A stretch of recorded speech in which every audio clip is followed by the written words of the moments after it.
पृथ्वी हमारा घर है जहां हम सब सांस ले रहे हैं। हम अंतरिक्ष में जा सकते हैं, अंतरिक्ष में करोड़ों प्रकाश वर्ष दूर तक देख सकते हैं। हमारे पास विज्ञान है जो हमें हमारे प्रश्नों के उत्तर देता है। पर क्या किसी ने सोचा है कि हम इंसान जो आज इतने डेवलप हो चुके हैं, हमारा अस्तित्व क्या है और हम इसमें कैसे आए, हमारी दुनिया कैसे बनी? तो यही जानने के लिए हमें टाइम पे पीछे जाना होगा। तो हेलो गाइस, मेरा नाम है समर और अगर आपको ऐसे ही वीडियोस देखना पसंद है तो वीडियो को लाइक करने के साथ साथ चैनल को सब्सक्राइब जरूर करें ताकि ऐसे ही वीडियोस की नोटिफिकेशन आपको मिलती रहे।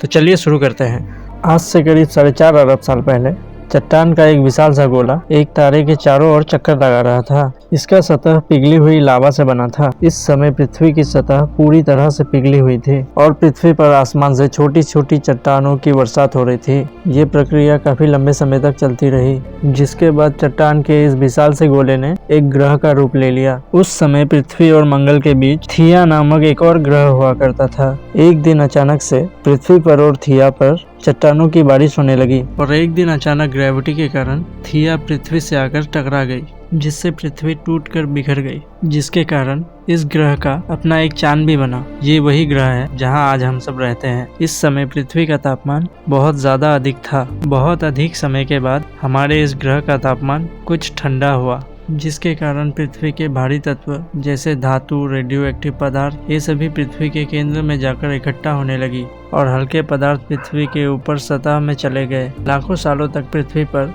उल्कापिंडों की बरसात होती रही और इन गिरते हुए उल्कापिंडों में जमा हुआ था नमक, मिनरल्स और पानी। करोड़ों सालों तक इन उल्कापिंडों की बारिश होती रही और धीरे धीरे पृथ्वी की ऊपरी सतह पानी से ढकने लगी। वैज्ञानिकों के अनुसार यही वो वक्त था निकलती ज्वालामुखियों से पहली बार सूक्ष्म जीव का निर्माण हुआ। लाखों सालों बाद एक वक्त ऐसा आया कि पृथ्वी की पूरी सतह पानी से पूरी तरह ढकने लगी और जब पृथ्वी का पानी ठंडी हो जाती है, जिसके कारण पृथ्वी के अंदर की गर्मी बाहर नहीं निकल पाती है, जिसके कारण ज्वालामुखियों का निर्माण हुआ। पानी से ढकी पृथ्वी में हजारों की तादाद में ज्वालामुखी निकलने लगी और आने वाले लाखों सालों तक इन ज्वालामुखियों का निकलना जारी रहा, जिसके कारण पानी के ऊपर जमीन का निर्माण होता रहा। इस वक्त भी पृथ्वी पर वायुमंडल नहीं होने के कारण अंतरिक्ष से उल्कापिंडों की बरसात होती रही। आज से करीब 300 करोड़ साल पहले जब पृथ्वी का तापमान लगभग स्थिर होने लगा, ज्वालामुखी निकलना कम हो गए।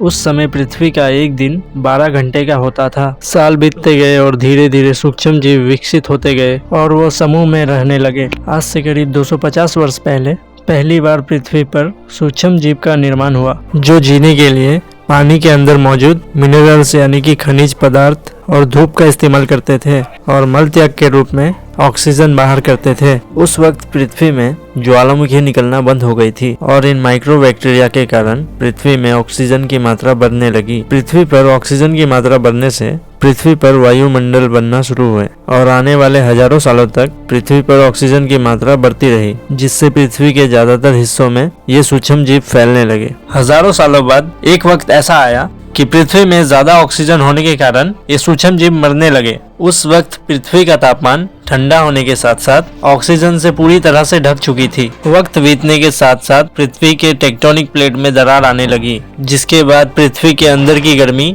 कई लाखों सालों तक उबलती रही और यही कारण था कि पृथ्वी पर कार्बन डाइऑक्साइड की मात्रा बढ़ने लगी और इस वक्त से ही पृथ्वी पर एसिड की वर्षा शुरू होने लगी। एसिड रेन की वजह से पृथ्वी का तापमान घटने लगा, जिसकी वजह से पृथ्वी के सतह का पानी जमने लगा और बर्फ में परिवर्तित होने लगा। पृथ्वी पर पहली बार भयंकर आइस एज आया, जिसके बाद पृथ्वी पूरी तरह से सफेद चादर में ढक गई। आमतौर पर जब पृथ्वी पर सूरज की किरणें गिरती है तो जमीन उन किरणों को सोख लेता है, पर जब पृथ्वी पूरी तरह से बर्फ से ढक चुकी थी, क्योंकि बर्फ पूरी तरह से सफेद और चमकीला होने के कारण, जिसके बाद सूर्य की किरणें धरती से रिफ्लेक्ट होकर बाहर की ओर चली जाती है। इस कारण पृथ्वी कई लाखों सालों तक बर्फ से ढकी रही, मगर पृथ्वी के अंदर की गर्मी ज्वालामुखी के रूप में बाहर आनी शुरू हो गई और इन ज्वालामुखी से निकलने वाली गर्मी ने बर्फ को पिघलाना शुरू कर दिया। इसी बीच पृथ्वी के गहराई में बचे सूक्ष्म जीव पनप रहे थे और वो ऑक्सीजन को अपने शरीर को बड़ा और जटिल बनाने में यूज कर रहे थे। इस बीच पानी में अलग से भी छोटे पौधे निकलना शुरू हो गए थे। बाहर जैसे जैसे ज्वालामुखी निकल रही थी वैसे ही बर्फ सब पिघल रही थी, मगर धरती पर फिर से एसिड की वर्षा शुरू होने लगी, जिसके कारण धरती फिर से ठंडी हो गई और फिर पृथ्वी पूरी तरह से बर्फ से ढक गई। ऐसा कई बार हजारों सालों तक होता रहा और इसी कारण से समुद्र जीव धीरे धीरे वातावरण के हिसाब से विकसित हो रहे थे। इस वक्त कई जीव और समुद्री जानवर विलुप्त हो गए और जो बच गए वो पृथ्वी के वातावरण के हिसाब से ढलते गए और हजारों सालों से कोई भी पेड़ बर्फ की वजह से मरते या सूखते नहीं थे और वो सभी सूक्ष्म जीव समुद्री जीव बन चुके थे। धीरे धीरे ऑक्सीजन की मात्रा भी बढ़ने लगी, जिस वजह से एसिड की वर्षा भी पूरी तरह से खत्म हो गई और इसी कारण पृथ्वी की ओजोन लेयर मोटी हो गई और आज से लगभग 47 करोड़ साल पहले पृथ्वी के सतह पर पहली बार मोसोस नामक प्लांट का जन्म हुआ। वक्त के साथ साथ पृथ्वी पर अलग अलग प्रकार के पेड़ पौधे उगने लगे। एक दिन ऐसा आया जब लगभग जमीन के पेड़ 80 से 100 फीट ऊंचे उगने लगे, जो आज के 5 से 6 मंजिला बिल्डिंग जितनी लंबी होती थी। और एक दिन ऐसा आया जब समुद्री जीव पानी से बाहर निकल रहे थे और जमीनी जानवरों में परिवर्तित हो रहे थे। धरती की ज्यादातर जमीन एक जगह इकट्ठी हो रही थी, जिसे आज हम पेंजिया महाद्वीप के नाम से जानते हैं। पृथ्वी का वातावरण और तापमान लगभग स्थिर हो चुका था और अब लगभग 21 से 23 घंटे का दिन हुआ करता था और अब समुद्री जीव पानी के बाहर रहने लगे थे और वातावरण के हिसाब से उनके शरीर का रंग रूप बदल रहा था। धीरे धीरे ये जमीनी जानवर डायनासोर्स में परिवर्तित हो रहे थे और जो डायनासोर पत्ते और पेड़ पौधे खाने लगे उनका शरीर लंबा और विशाल होने लगा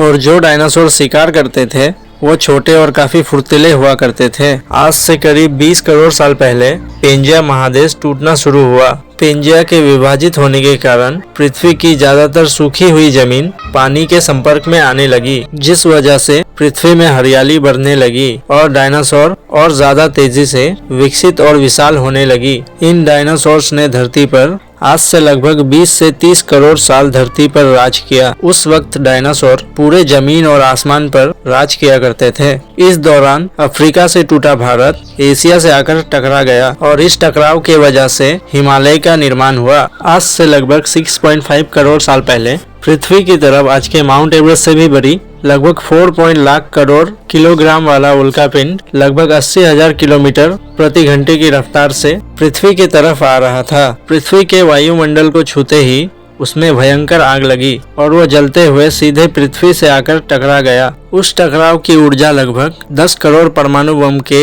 एक साथ फटने के बराबर था। जहां ये उल्कापिंड गिरा वहां के सारे पेड़ पौधे भाप बनकर उड़ गए। उल्कापिंड के गिरते ही पृथ्वी में ऊंची ऊंची सुनामी उठने लगी और पृथ्वी पूरी तरह से धूल के बादलों में छिप गई। कुछ ही दिनों में पूरी पृथ्वी में हानिकारक गैस फैलने लगी, जिस वजह से पृथ्वी पूरी तरह से नर्क में परिवर्तित हो गई थी। डायनासोर्स घुटन, आग और भूखमरी के कारण पूरी तरह से इस दुनिया से विलुप्त हो गए। इस वक्त हमारे पूर्वज जमीन के नीचे रहा करते थे, जिसके कारण वह एक विशाल प्रलय से बच गए थे और पृथ्वी का वातावरण पूरी तरह से काला हो चुका था और इस वजह से पृथ्वी पर धूप भी नहीं पहुंच पा रही थी, जिसके कारण फिर से एसिड की वर्षा शुरू होने लगी और पृथ्वी बर्फ से ढक गई और इस बार पृथ्वी लाखों सालों तक जमी नहीं रही और लगभग 80 से 90 हजार सालों बाद ये बर्फ पिघलनी शुरू हो गई। जैसे ही पृथ्वी में फिर से पहले जैसा वातावरण होने लगा, वैसे ही ये जीव जमीन से बाहर आने लगे। यही वो जीव है जो आगे चलकर बंदरों में परिवर्तित होने वाले थे और जिससे हम इंसानों का जन्म हुआ। मगर उन डायनासोर्स के साथ क्या हुआ होगा? क्या वो सभी डायनासोर्स मर गए होंगे या कुछ उनमें से बच गए होंगे? जानेंगे अगले एपिसोड में।